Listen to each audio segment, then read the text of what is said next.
For me, climate justice isn't just about focusing on environmental impacts and rising sea levels and warming temperatures. And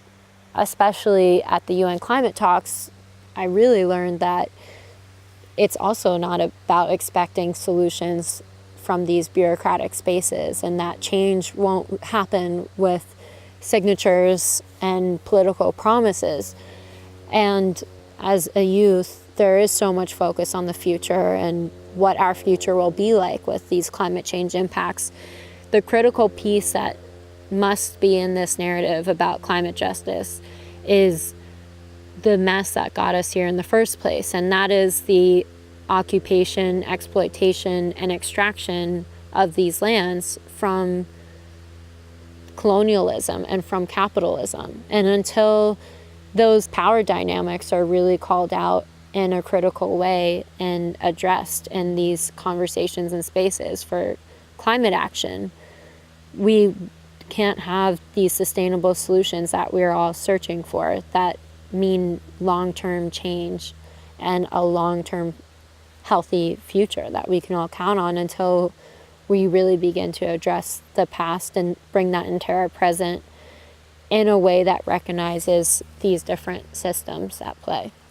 Making a decision for university was so important, to be in a place that I felt really cultivated and fostered the passion and energy I had in a way that was really meaningful and built on connections to community and relationships with professors and different mentors, and a space where I could really build on these movements and issues in a more tangible and supported way. And that, to me, is where I really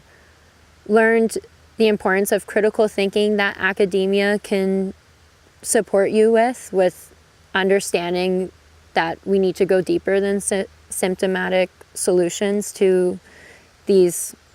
issues and really think about a more deep-rooted approach. I want to bring that focus into these spaces of understanding impacts instead of just quantifying our losses, which I think the scientific dialogue and conversations do a lot because of climate change and thinking about things in numbers and quantities instead of thinking about lives and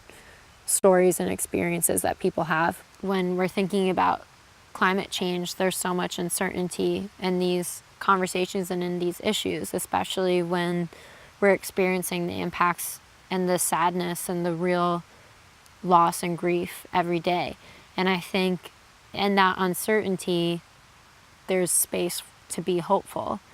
And that's because the future is unknown. And so for me, it's really visionary to have hope in this uncertainty, because we're imagining a way forward. We're imagining and creating the future that we want to see and the future that we want to live in.